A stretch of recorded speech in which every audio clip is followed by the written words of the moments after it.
Buenas tardes. Sí, se oye muy bien, ¿verdad? Pues me da mucho gusto saludarlos hoy doblemente a todos los sobrevivientes del diluvio de antier. Espero que sus casas estén bien y si no, bueno, el tema va a estar muy ad hoc. El tema de hoy es En Valle de Sombra. ¿Les suena familiar este título? Yo creo que sí, ¿verdad? Fíjese, normalmente nuestra vida transcurre entre verdes y soleados. Así nos gusta vivir, así quisiéramos que fuera siempre, pero con más frecuencia de la que quisiéramos, algo ensombrece nuestra vida. Desde cosas tan simples o tan sencillas como, pues se me ponchó el carro, pero son las 12 de la noche y ando solo y la extra está ponchada también, ¿no? Eso es un valle de sombra. O alguien que recibe una llamada y le dicen, vente lo más pronto que puedas porque a tu hijo lo acaban de atropellar y está en el hospital. Oye, qué noticia, ¿no? Tan tremenda. O alguien está delante del médico y el médico le dice, ya están sus resultados de su biopsia y pues quiero decirle que tiene cáncer y necesitamos empezar lo más pronto posible la quimioterapia. Entonces, todo esto son valles de sombra y nos parece que estamos viviendo algo extraordinario. Y en un sentido sí lo es, porque pues no todos los días estamos recibiendo estas noticias o enfrentándonos a estas situaciones, pero si vemos estas situaciones desde un punto de vista más amplio, con un horizonte más amplio, entonces vemos que lo único que está sucediendo es que estamos enfrentando la vida. La vida así es. Estoy seguro que usted ha estado ante muchos valles de sombra en el pasado. Estoy seguro que la mayoría de los que estamos en este momento aquí estamos pasando algún valle de sombra. Algunos muy pequeños, otros muy grandes, otros muy profundos, otros muy graves, pero todos estamos en esa situación y no estamos más que enfrentando la vida. Esa es una perspectiva que nos permite enfrentar estos valles con un poco más de respiro, de oxígeno mental. Un valle es un tiempo de crisis para irnos ubicando. Y la manera más sencilla de definir una crisis es que es una situación difícil. Pero no la dejemos ahí. Es una situación difícil que además altera nuestras emociones. Nos sentimos angustiados, preocupados, estresados, nos late el corazón, o sea, las emociones están intensas y negativas, pero además, en esta crisis, podemos percibir la realidad de una manera distorsionada. Lo que estamos percibiendo no es lo que incluso en realidad está sucediendo, y eso a veces nos lleva a tomar decisiones incorrectas o inadecuadas. Un tiempo de crisis, además para el cristiano, significa un tiempo de prueba. Lo es para la gente que no conoce del Señor, que no busca a Dios, pero en especial para nosotros, cada vez que nos enfrentamos a una crisis, tenemos que verlo también como un tiempo de prueba. ¿Y qué se hace con las pruebas en la escuela? Se deben pasar, ¿verdad? Porque si no se pasan, pues ahí viene el extraordinario y el título de suficiencia, y cuando menos así me tocó a mí.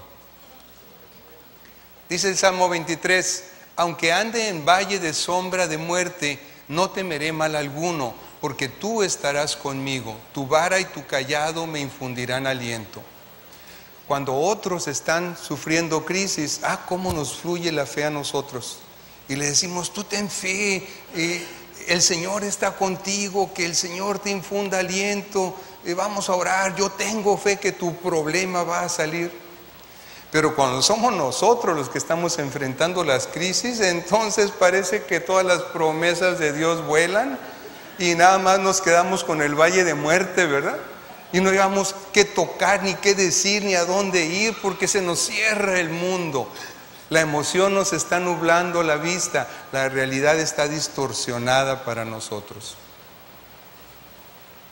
Hay valles cortos, de corta duración, tan pequeños que desde que empieza ese valle, esa crisis, vemos la salida, sabemos qué hacer, sabemos cómo hacerlo, y cuando llegamos al otro extremo, otra vez todo vuelve a ser verde y soleado, y entonces decimos, híjole, qué cristiano soy, qué fe tengo, qué fortaleza, qué diosote tan grandote tengo, así bien norteño, ¿no?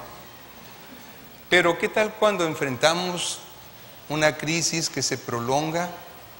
No vemos dónde está la salida, no sabemos a ciencia cierta qué hacer.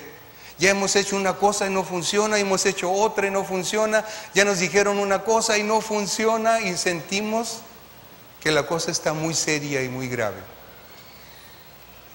Cuando estamos en ese lugar, hay 3 mentiras que nos vienen a la mente y que tenemos que saber cuál es su lugar. La primera es que caímos en ese lugar porque tomamos un camino equivocado. Eso es posible que sea cierto, pero no siempre es así. A veces vamos en el camino correcto, lo vamos a ver más adelante, y aún así caemos en la crisis. Otra falsedad en la que caemos es que pensamos que si el sufrimiento se está prolongando mucho tiempo, es que seguramente Dios no está ya ahí con nosotros. Pero ármese de este pensamiento. ¿Es usted cristiano? ¿Tiene a Cristo en su vida y en su corazón? Entonces, Dios siempre está contigo. Aunque no lo veas, aunque no lo escuches, aunque no lo sientas, aunque no lo palpes, Él está trabajando contigo, Él está cuidando de ti, Él siempre está presente. Y en tercer lugar, pues como las crisis prolongadas duelen mucho, queremos huir lo más pronto posible de esa crisis, de ese valle. Pero ¿sabe qué? Así no se resuelven las cosas. Nunca debemos huir de una crisis. Nunca debemos huir de una situación que debemos resolver nosotros y nadie más. En otras palabras, los valles deben enfrentarse, no soslayarse, ni dejarlos para después, ni sacarles la vuelta. Así que, si se deben enfrentar, entonces, ¿cómo enfrentamos un valle? De la manera más sencilla. Saque por favor ya su libreta de recetas de cocina, saque su lápiz, chúpelo bien porque vamos a escribir mucho. No vamos a escribir mucho. Vamos a resolver los valles nada más respondiendo 3 preguntas. Fíjese qué fácil. Vamos a responder 3 preguntas. Número 1, ¿por qué estoy aquí? Es una buena pregunta, ¿verdad? ¿Por qué estoy en esta crisis? Número 2, ok, ya estoy en la crisis. ¿Cómo debería reaccionar? ¿Qué debo hacer? Y en tercer lugar, y cuando la crisis ya pasó, ¿qué puedo aprender de esto? Porque las pruebas siempre nos dejan una enseñanza, para eso son. Vamos entonces con la primera. ¿Por qué estoy aquí? ¿Estoy en una crisis? ¿Por qué estoy aquí? Muy bien, esta primera pregunta se responde sabiendo en cuál de las 3 clases de valle me encuentro. El primer valle se llama el valle de Dios me envió. El segundo valle se llama el valle de yo solito me metí. Bueno, aquí no hay nadie así, ¿verdad? Y el tercer valle se llama el valle de vaya usted a saber. Ya si lo quiere científico es el valle de sepa la bola porque estoy aquí, ¿no? Bien, ¿ya se ubicó usted en su valle? ¿Dónde está hoy? ¿Está pasando por una crisis? ¿Dónde está? ¿Dios lo envió a esa crisis? ¿Usted solito se metió o no tiene ni la menor idea de cómo fue a caer ahí? Si ya se calificó, entonces podemos pasar a la segunda pregunta. Mira qué rápido contestamos la primera. ¿Cómo debería reaccionar? Bueno, usted va a reaccionar de acuerdo con el valle en el que cayó. Si usted cayó en el valle de Dios me envió, lo primero que debe entender es que debe mantenerse firme ahí. Porque Dios es perfecto, porque Dios no se equivoca. Si Dios lo puso en un lugar, no fue para hacerle ningún daño. Y usted debe mantenerse firme ahí. No hay opción en huir del lugar donde Dios lo puso. Y le voy a dar 3 ejemplos de 3 personas que se enfrentaron a un valle puesto por Dios, de Dios me envió. El primero es Jonás. Le dijo Dios a Jonás: levántate y ve a Nínive, aquella gran ciudad, y pregona contra ella, porque ha subido su maldad delante de mí. Fíjese, yo siempre que leía Jonás, pues me reía de Jonás, no sé usted, pero yo me reía de Jonás porque es testarudo, enojón, rebelde, desobediente, y yo soy bien buena onda. Así es, ay, qué risa me da Jonás. ¿Cómo se pone a decirle a Dios que no? Porque usted conoce la historia de Jonás, ¿verdad? Pero después de lo que le voy a contar, ya no se va a reír tanto de Jonás, al menos yo no. Nínive era una ciudad de Asiria. Asiria, un país sanguinario que hoy está borrado del mapa, no existe. Estaba cerca de lo que hoy es Siria, sin la A. Y esta ciudad era próspera porque, además de ser un centro comercial y punto de reunión y de paso de muchas gentes, ellos invadían a otros pequeños reinos, y para no tener que dejar soldados como los romanos para evitar las insurrecciones, entonces ellos mataban a hombres, a mujeres y a niños, a todos. Pero además dejaba castigos y muertes ejemplares para que la gente se asustara y no se levantara. Entonces, una tortura y muerte típica de ellos era el empalamiento. Imagínese usted una estaca de este grueso tal vez, de 2 metros y medio, y a estos hombres, ya fueran a los reyes, a los funcionarios, a la gente rica, metían esta estaca por el recto y la sacaban por la boca, y luego la enterraban en el piso, tal y como usted lo está viendo aquí. Pero como esos morían muy rápido, no tenía mucho chiste. Entonces a otros la estaca se las metían exactamente debajo del tórax, entre el abdomen y el tórax, y luego la estaca la dirigían hacia el hombro para no tocar el corazón. Entonces reventaban el pulmón tiene un revestimiento que se llama pleura y que es muy dolorosa, y de esa manera, con un pulmón reventado y sin haber tocado el corazón, los encajaban en la tierra y duraban hasta 3 días para morir, con dolores terribles. A otros los amarraban de manos y pies, los dejaban como una X acostados en el piso, y entonces, estando vivos, los desollaban, les quitaban toda la piel, vivos. Y esa piel era exhibida, extendida en los muros de las ciudades.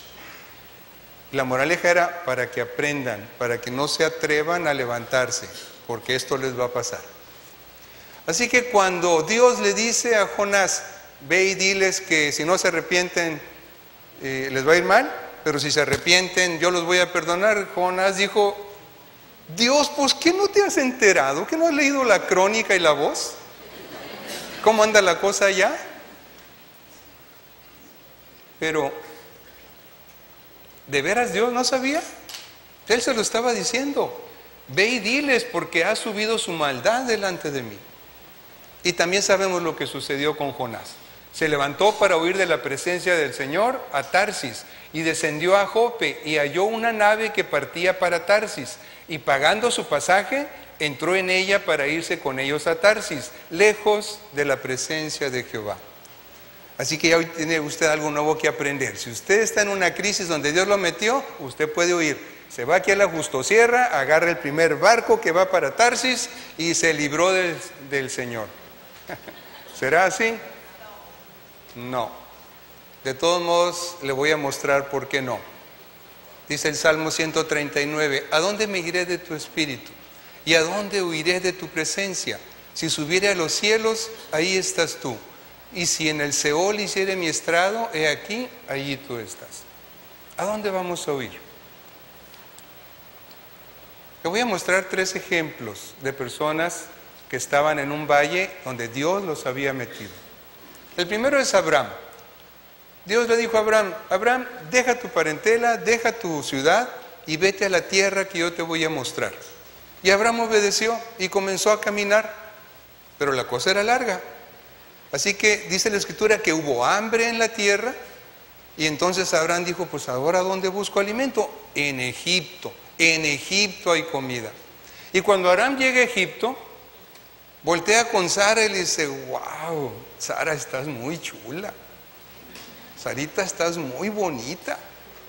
Y si llegamos a Egipto y saben que eres mi esposa, me van a matar. Y yo no quiero que me maten. Así que, ¿por qué no dices que eres mi hermana? Para que me vaya bien. Por causa tuya, eso sí, por causa de ella.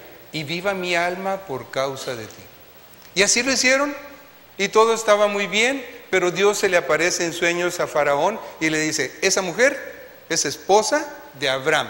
Y Abraham es mi escogido y es mi elegido. Y te va a ir como en feria. Palabras más, palabras menos. Faraón entonces busca a Abraham y le dice, ¿qué es esto que has hecho conmigo, Abraham? ¿Por qué no me declaraste que era tu mujer? ¿Por qué dijiste, es mi hermana, poniéndome en ocasión de tomarla para mí por mujer? Ahora pues, he aquí tu mujer, tómala y vete. ¿Aprendió Abraham la lección? Claro que no. 8 capítulos después, porque estábamos en el 12, ahora estamos en el 20. Mire qué curioso, Abimelec era el rey de Nínive. Y hace exactamente lo mismo. Sarita, chulita, dile que eres mi hermanita. Dios se le aparece en sueños a Abimelec y le vuelve a descubrir la situación. Entonces Abimelec va con Abraham y le dice, ¿qué nos has hecho, Abraham? ¿En qué pequé yo contra ti, que has atraído sobre mí y sobre mi reino tan grande pecado? ¿Sabe cuál fue la consecuencia de la mentira de Abraham? Que todo el pueblo de Asiria, todo el pueblo de Nínive, todas las mujeres estaban estériles, incluyendo la reina. No podían procrear. Y esa era una maldición recibida por haberse llevado a Sara al harem. Lo que no debiste hacer has hecho conmigo, le dijo Abimelec. Dijo también Abimelec a Abraham, porque no terminaba de pasársele el calor y lo enojado, ¿verdad? Y la indignación. ¿Qué pensabas? Abraham, ¿qué pensabas para que hicieses esto? Nos tienes años y años sin tener hijos. ¿En qué estabas pensando? Aquí está más breve, ¿verdad? Más resumido. Y entonces Abraham dijo, oh, pues es que dije para mí, con una indolencia increíble, cuando menos así me lo imagino yo, con una indolencia le dice, es que dije para mí, ciertamente no hay temor de Dios en este lugar, como si él tuviera mucho, entregando a su esposa a posibles vejaciones sexuales, y me matarán por causa de mi mujer. Fíjense, la vieja desgraciada tenía la culpa.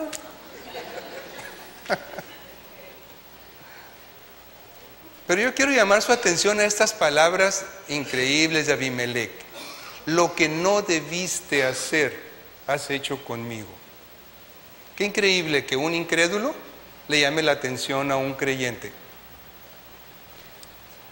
Qué increíble que un incrédulo escuche a Dios lo que debe hacer y obedezca. Y qué increíble es que un incrédulo tenga una moral mayor que el creyente. ¿No deberíamos ser nosotros los ejemplos de moral para la sociedad y el mundo? Deberíamos serlo. Pero aquí salió exactamente al revés.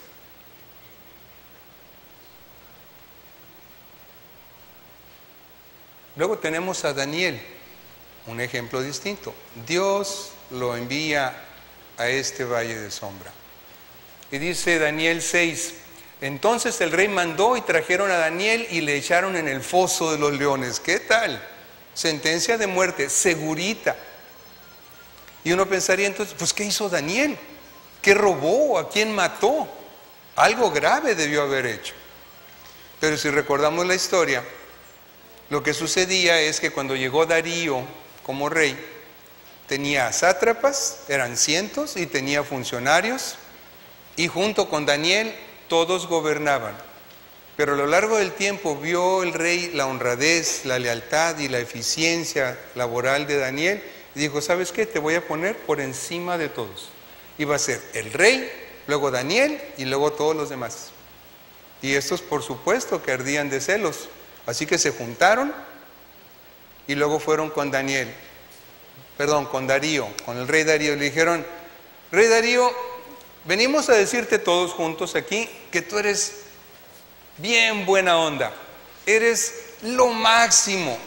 Así que decidimos pedirte que emitas un edicto donde diga que durante 30 días todo el reino, todas las personas del reino no se van a inclinar y adorar a ningún otro Dios que no seas tú.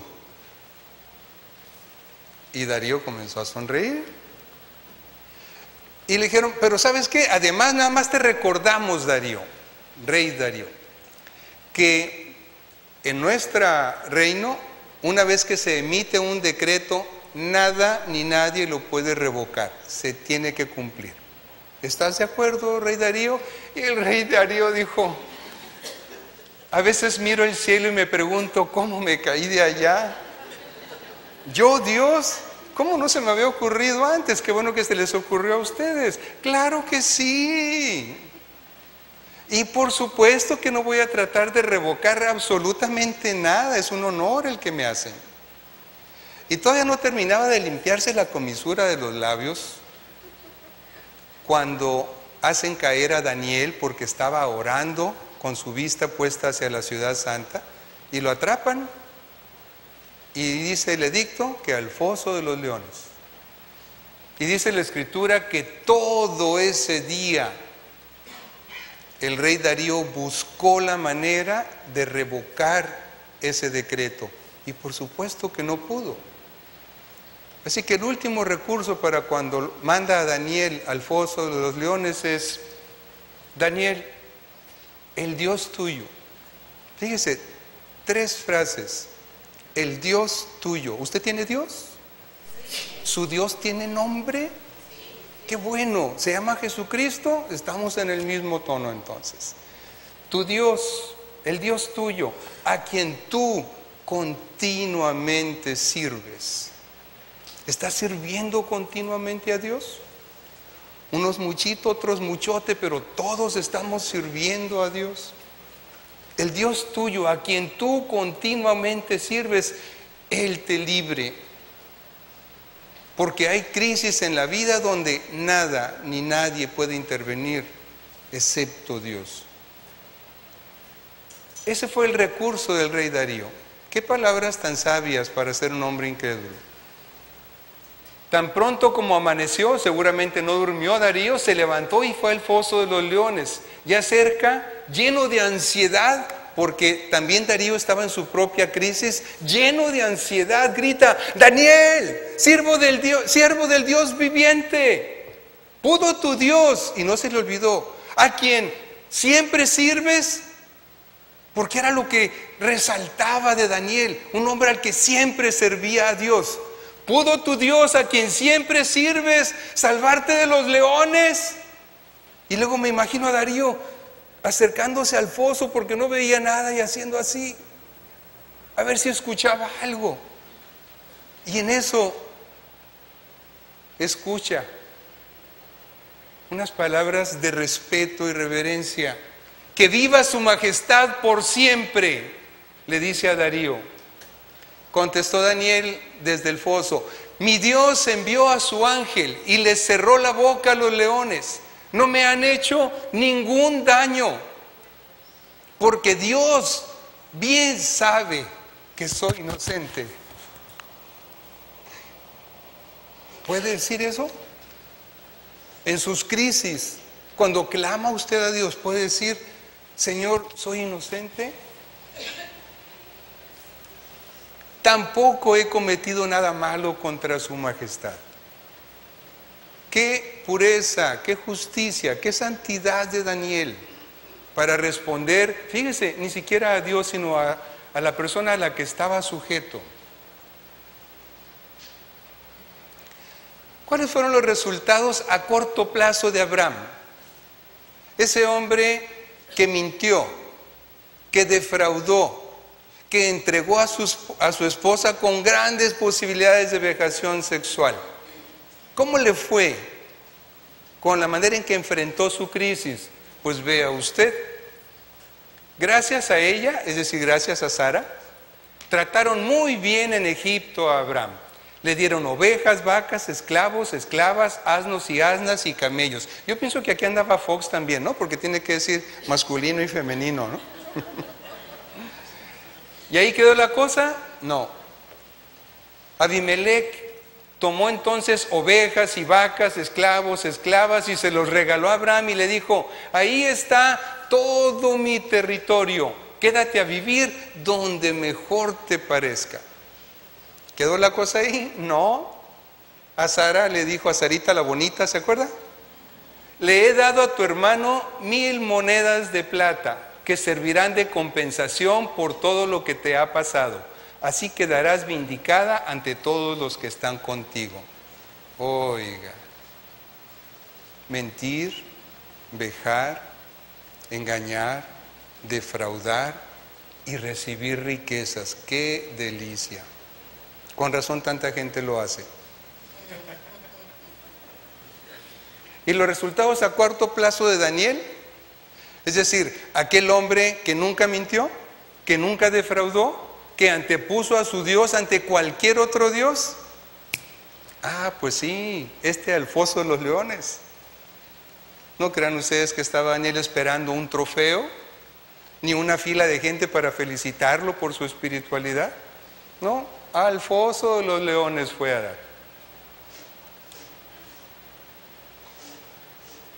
Pero hubo resultados a mediano plazo. Dice la Escritura, más tarde el rey Darío firmó este decreto: a todos los pueblos, naciones y lenguas de este mundo, paz y prosperidad para todos. He decretado que en todo lugar de mi reino la gente adore y honre al Dios de Daniel, porque Él es el Dios vivo y permanece para siempre. Su reino jamás será destruido y su dominio jamás tendrá fin. Y Él rescata y salva, hace prodigios en el cielo y maravillas en la tierra. Ha salvado a Daniel de las garras de los leones. Estas son palabras de un rey incrédulo, después del testimonio maravilloso de Daniel y su Dios. Yo rescato estas palabras de Darío: en todo lugar la gente adore y honre al Dios de Daniel. Abraham salió con muchas riquezas de ahí para vivir donde él quisiera, pero ¿sabe qué? En ese pueblo nadie honró al Dios de Abraham. Y en Nínive nadie honró al Dios de Abraham. Dijeron, qué bueno que ya se fue, que no nos vuelva a defraudar. Los resultados a largo plazo de Daniel, por supuesto, en el cielo y en esta tierra. Fue así como Daniel prosperó durante los reinados de Darío y de Ciro el persa. Fue el primer hombre durante 2 reinados, y no eran sexenales, eran por muchos años. ¿Aprendió Abraham la lección? Claro que sí, claro que sí. Es el padre de la fe. En él nosotros somos bendecidos. Es un gran hombre. Cuando aprendió la lección, estuvo dispuesto a matar a su hijo, a hacer exactamente lo que Dios le pidió, y lo llevó hasta el extremo que levanta el cuchillo, y yo me puedo imaginar al ángel gritándole: ¡Hey, Abraham! Chiflándole. Yo no sé chiflar, pero ese ángel sí sabía chiflar. ¡Espérate, espérate! ¿A dónde vas? ¡Espérate! Pues es que Dios me dijo. Nada de que, no, pues es que yo pensé, ¿se acuerda? No, es que Dios me dijo, y detiene el cuchillo, y Dios provee. Lo importante era la obediencia de Abraham. ¿Por qué él fue probado así? Porque venía de una prueba ordinaria que no pasó. Así que ahora le tocó extraordinario y título de suficiencia, porque la presentó 2 veces y no la pasó.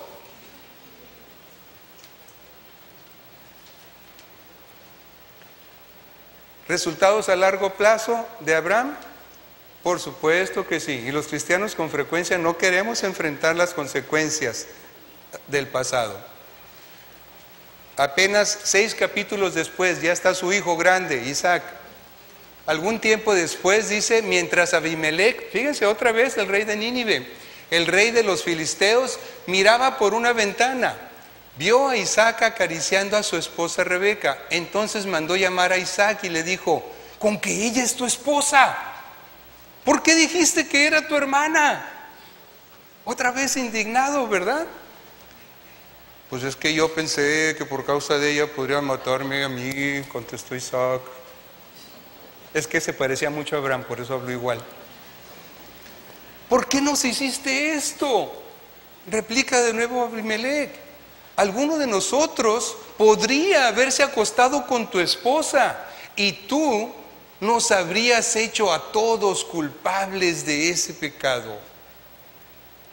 Cuando huimos de nuestras crisis y nuestros valles, cuando usamos cosas como la mentira, el fraude, lo que usted quiera, no somos nosotros librados solamente, embarramos a mucha otra gente, cercana y lejana. Siempre sucede. ¿Qué más le pasó a Abraham? Aunque ya pasé la transparencia. Su esposa, ¿qué más le pasó a Isaac? Porque ahí sigue la descendencia. Tuvo 2 hijos y uno fue y engañó a su padre. Fue engañado. ¿Te acuerdas que se puso un peluche de chivo para hacer creer al papá que no era? Todo eso viene del engaño antes. Perfil de un egoísta. Dije para mí. ¿Se acuerda de Abraham en Egipto? Es que dije para mí. No vio el panorama completo. Dije para mí.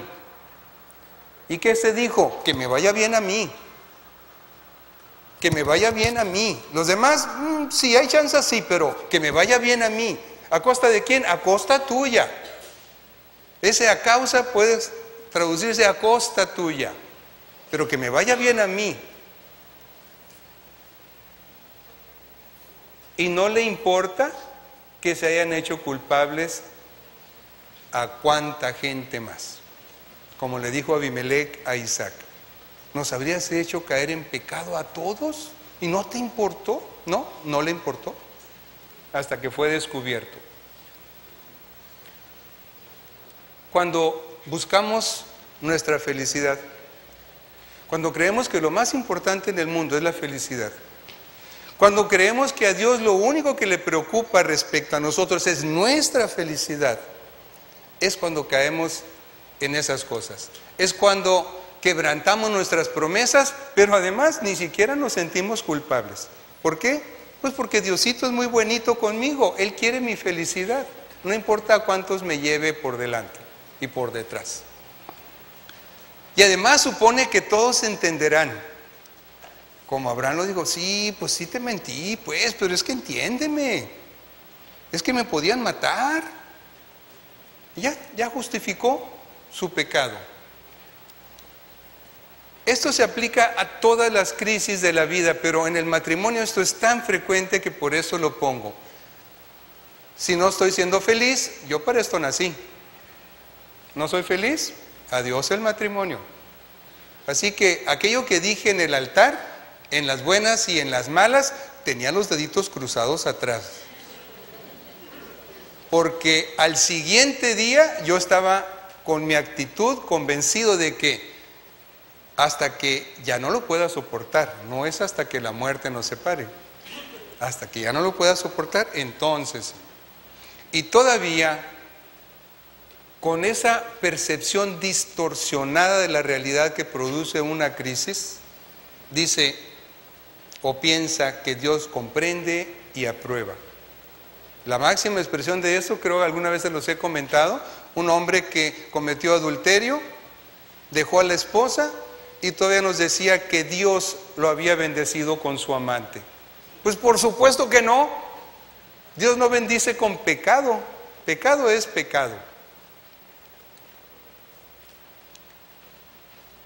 Un valle prolongado no siempre es un error.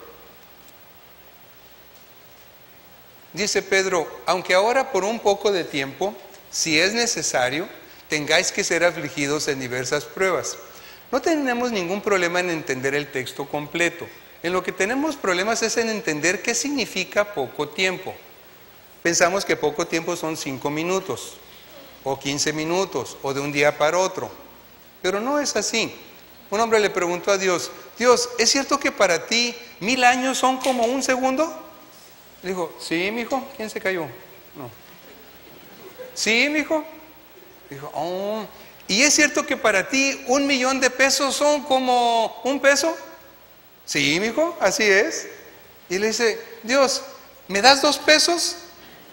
Y Dios le dice, sí, mijo, espérame un segundo.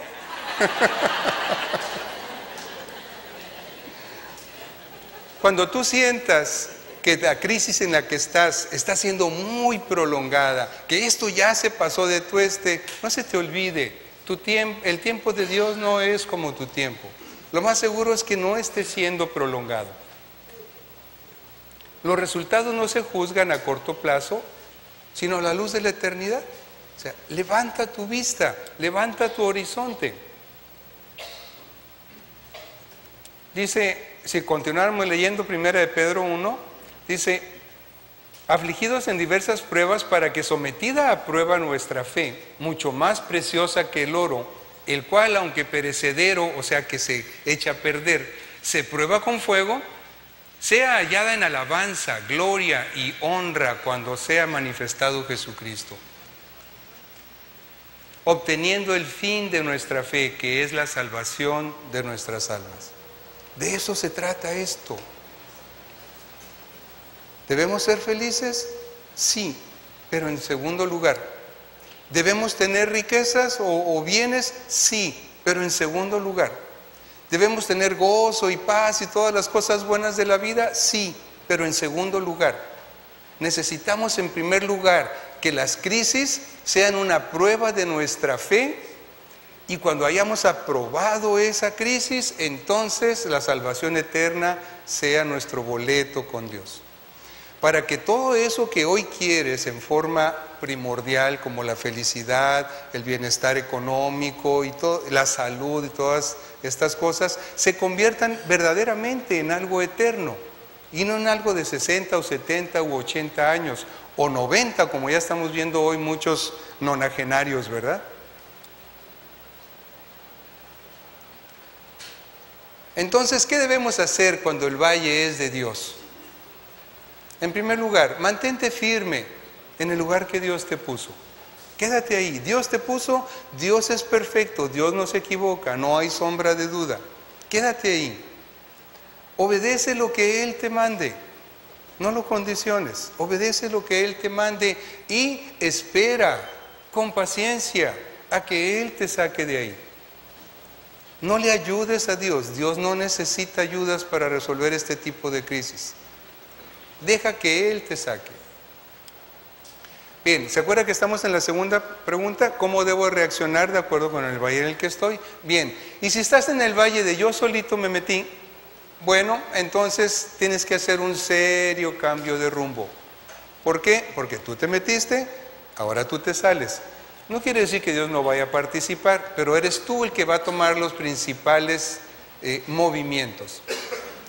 Algunos valles son permanentes. Si alguien acepta a Cristo en medio de una crisis de cárcel, por ejemplo, cadena perpetua, ahí se va a quedar a cumplir su cadena perpetua. ¿Lo puede sacar Dios? Sí, lo puede sacar. Muchos deben conocer el testimonio de Maurilio, ¿sí? Acá el técnico de fútbol aquí del Patria. Si no conocen la historia, pregúntenle, porque él habla abiertamente. Él fue sacado milagrosamente de la cárcel. Así que Dios puede hacerlo. Algunos valles no son permanentes, parecen serlo, pero Dios puede actuar para sacarnos de ahí.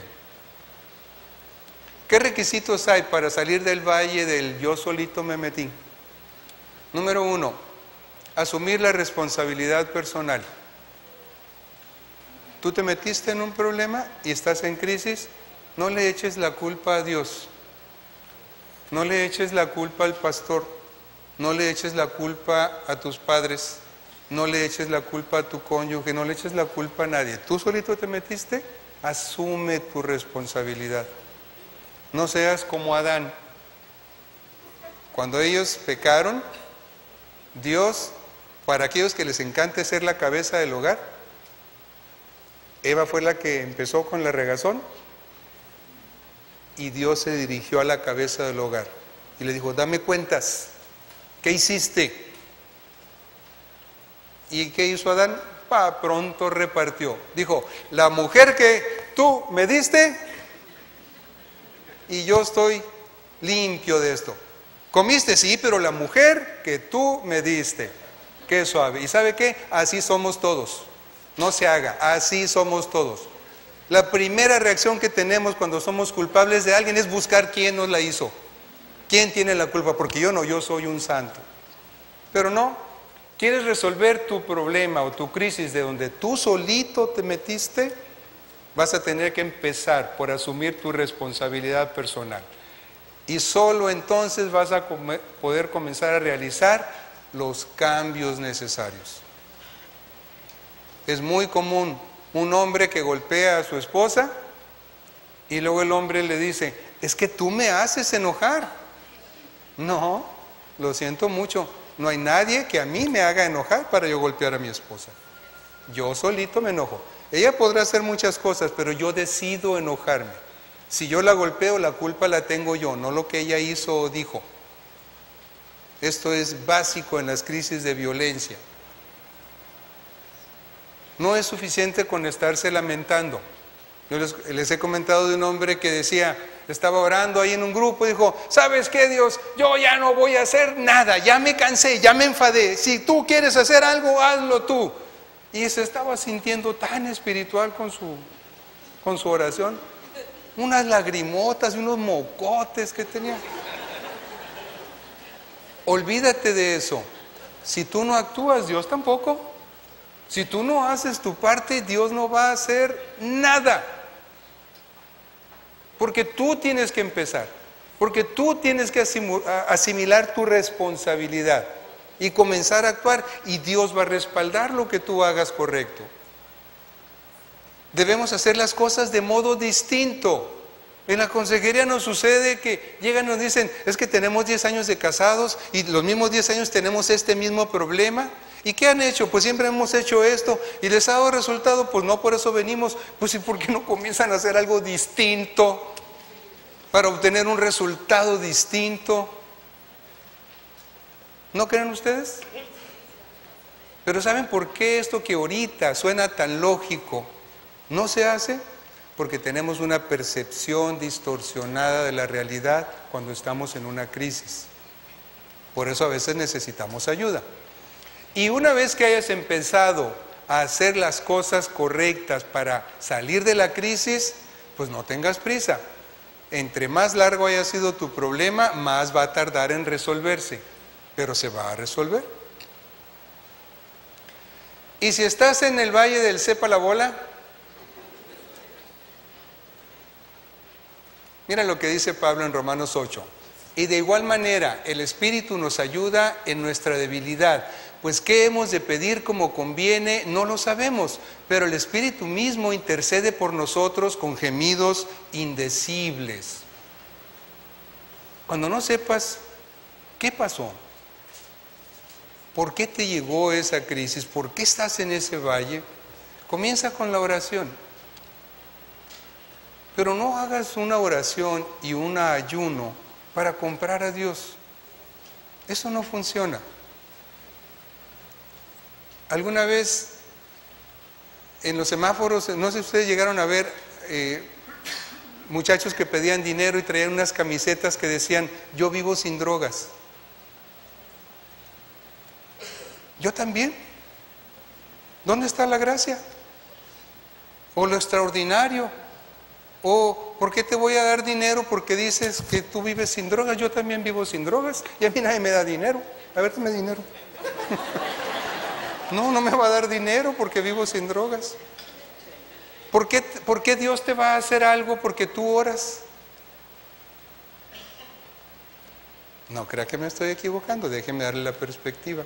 Es que ese es el sentir a veces. Es que ya oré, Dios, como si fuera moneda de cambio. Es que ya ayuné y ayuné mucho, ¿por qué no me respondes? O me tienes que responder porque ya tengo una semana ayunando. La oración y el ayuno no son para pagar nada. No son para forzar a Dios absolutamente a nada. La oración es la que nos hace conscientes de que nosotros no somos nada y Dios es todo. De que nosotros no merecemos nada y Dios merece todo. De que nosotros no tenemos ningún poder y Dios lo tiene todo. La oración y el ayuno nos deben humillar. Nos deben decir, de veras, no soy nada y aún así Dios me da la posibilidad de clamar a Él en oración y ayunar y recibir su favor. Pero no lo estoy comprando, no haga eso, por favor. Escucho mucha gente haciendo eso, pretendiendo que porque ha orado y ayunado ya Dios debe responder porque ya se le pagó lo que Él cobra. Y eso no es la oración.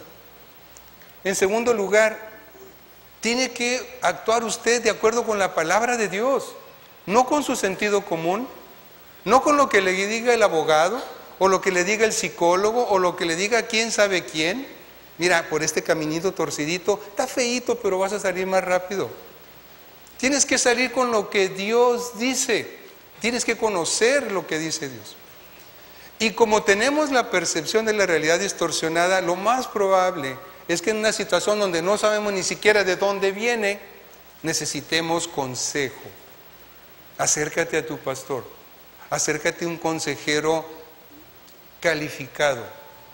No andes picando en los pasillos a ver quién te dice lo que quieres escuchar. Hazlo bien, hazlo correcto. Ten cuidado con los atajos. Los atajos son muy buenos. Jesús es el Dios de los procesos.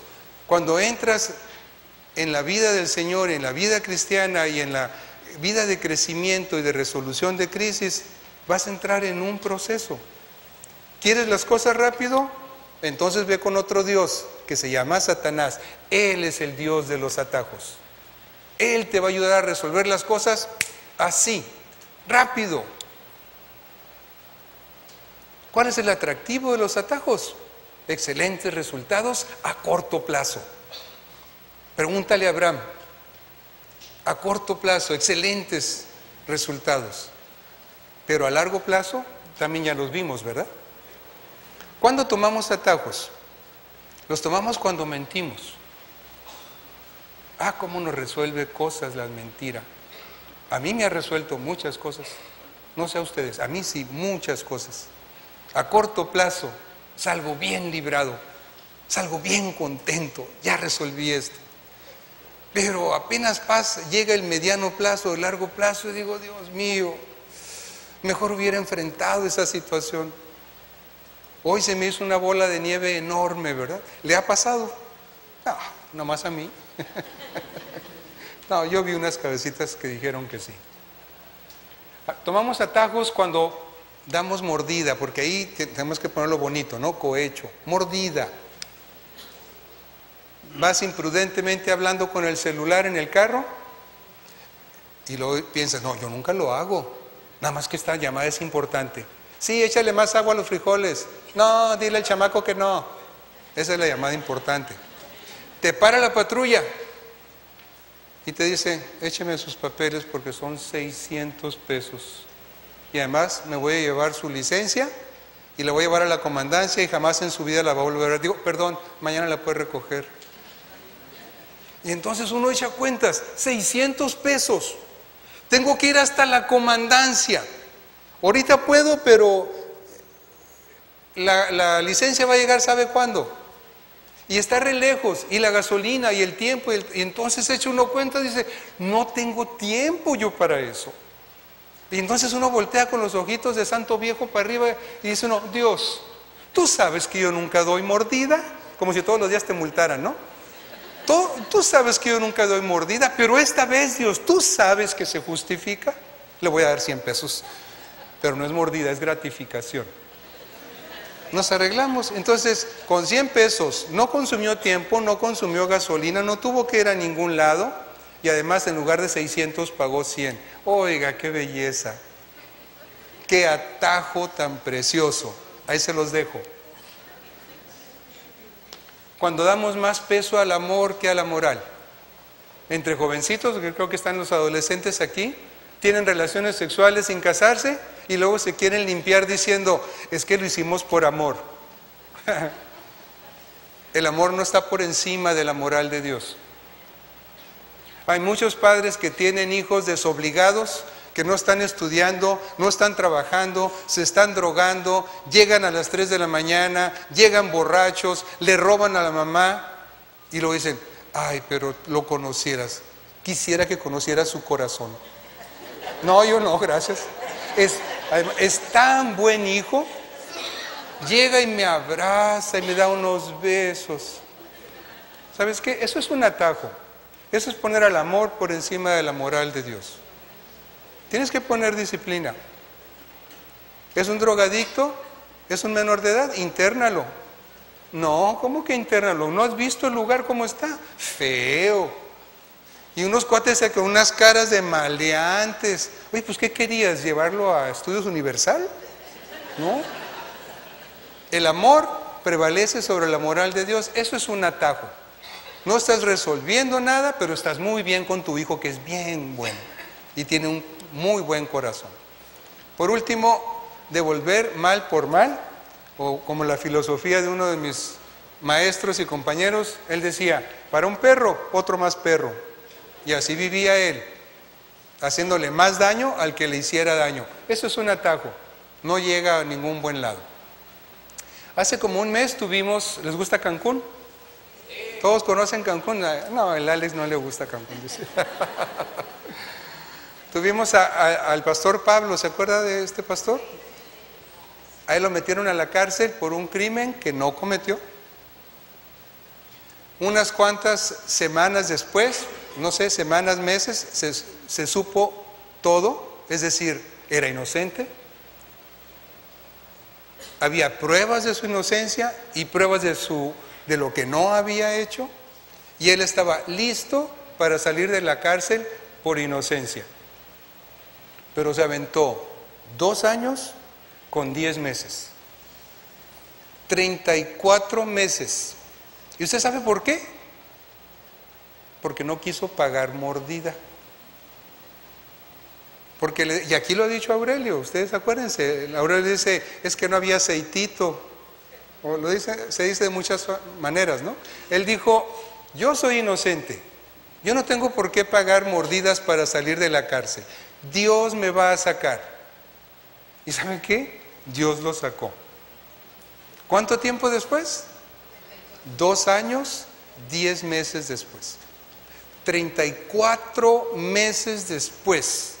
Usted y yo tenemos ahorita una crisis de 4 días y estamos desesperados porque eso se está prolongando, ¿verdad? Este hombre se echó casi 3 años. Él, yo creo que recordó lo que dice la Escritura, porque mejor es que padezcáis haciendo el bien, si la voluntad de Dios así lo quiere, que haciendo el mal. Maurilio iba a estar por años y años en la cárcel y Dios lo sacó. Y ahora es una bendición para nuestra iglesia y para su iglesia y para mucha gente. El pastor Pablo no tenía por qué haber estado ni un solo día en la cárcel. Estuvo semanas y se supo que era inocente y no tenía por qué estar un día más. Pero Dios permitió que estuviera 34 meses. Y en esos 34 meses esa cárcel vio la luz de Dios y la bendición de Dios. Busque el rostro de Dios para que sepa cuál es la voluntad de Él. Y la tercera pregunta, ¿se acuerda? Eran 3. ¿Dónde estoy? ¿En qué valle estoy? ¿Cómo debo reaccionar? ¿Y qué puedo aprender de este valle una vez que salí de él? Mire, no importa el valle en el que haya caído. Dios me envió, yo solito me metí o vaya usted a saber. Tiene que aprender obediencia. Esa es la primera enseñanza, obediencia. Va a aprender disciplina, santidad, experiencia. Y si mezcla todos estos ingredientes, va a tener un delicioso jugo de frutas llamado madurez espiritual. ¿Eso significa que ya no va a tener problemas? ¿Hay crisis? No. Significa que va a tener madurez para enfrentarlas, nada más, y para ayudar a otros. Quiero terminar mostrándole a alguien que usted conoce, el Señor Jesucristo, y cómo enfrentó Él una crisis de sombra, de muerte, no solamente de sombra. Él se fue solito a Getsemaní y se hincó, y dice la Escritura que mientras oraba, sudaba gotas de sangre. Yo le invito a que usted hoy vea un diccionario médico o en internet seguramente lo encuentra, busque hematidrosis, hidrosis como agua, de sangre, hematidrosis, y usted va a leer la definición. Es una sudoración con sangre, mezclada con sangre, que se presenta ante una situación de muy grande estrés.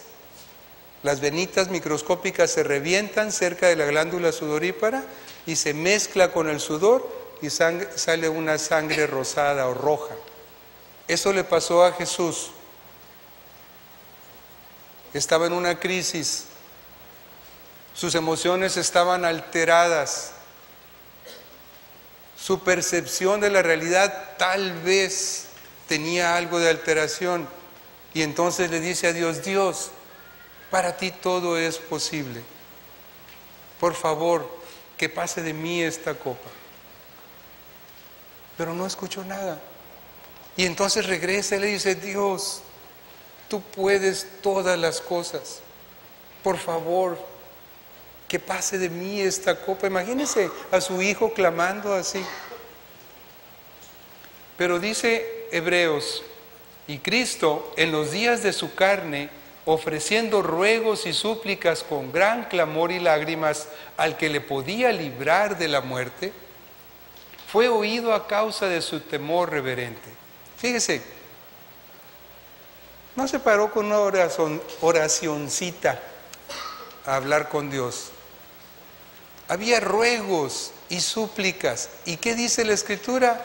Que fue oído. Cuando tú oras a Dios, Dios te escucha. Él no hace diferencias en cuanto a escuchar entre su Hijo Jesucristo y su Hijo adoptivo que eres tú. Fue oído. Pero todos conocemos la respuesta, ¿verdad? Es decir, no hubo respuesta positiva. No hubo la respuesta que él deseaba. Y aunque era hijo, por lo que padeció, aprendió la obediencia. Y habiendo sido perfeccionado, vino a ser autor de eterna salvación para todos los que le obedecen. Vea usted esta secuencia para que aprendamos del Señor Jesús directamente. Obedecer en las crisis, porque la obediencia nos perfecciona. Y cuando pasamos la prueba a través de esta perfección, obtenemos la vida eterna. ¿Estás viviendo una crisis hoy? Estás viviendo una situación extraordinaria, porque ayer no la tenías y probablemente mañana no la tengas. Pero es una situación ordinaria porque estás enfrentando la vida y tienes que pasar tu prueba. Y tenemos ejemplo en Jesucristo y en muchos otros autores de la Biblia. Yo te voy a pedir que cierres tus ojos para que hagamos una oración y le entreguemos este tiempo al Señor. Padre Celestial, tú eres bueno, Señor. Tú conoces nuestro entrar y nuestro salir. Tú sabes, Señor, hoy cuál es la crisis que estamos enfrentando cada uno de nosotros. Señor, tenemos desesperación, tenemos dolor, no sabemos qué hacer, no hallamos qué hacer, nada ha funcionado, Señor. Pero queremos obedecerte. Queremos orar, Señor. Queremos ayunar. Queremos hacer tu voluntad. Queremos la vida eterna. Señor, acércate a nosotros. Escucha nuestra oración. Dinos qué hacer, cómo hacerlo, Señor. Indícanos si debemos buscar al pastor, si debemos buscar un consejero, ¿qué deberíamos hacer, Dios? Y tú sana, Señor, nuestra herida. Y tú sana nuestra crisis. Y tú sácanos milagrosamente de ahí, porque nosotros, Señor, vamos a hacer nuestra parte. Y seguramente tú harás la tuya, Señor. Padre, desde hoy te damos gracias por tu respuesta. Sea la respuesta que sea, gracias, Señor, porque es lo mejor para nosotros. En el nombre de Jesús. Amén. Que el Señor los bendiga. Con eso terminamos.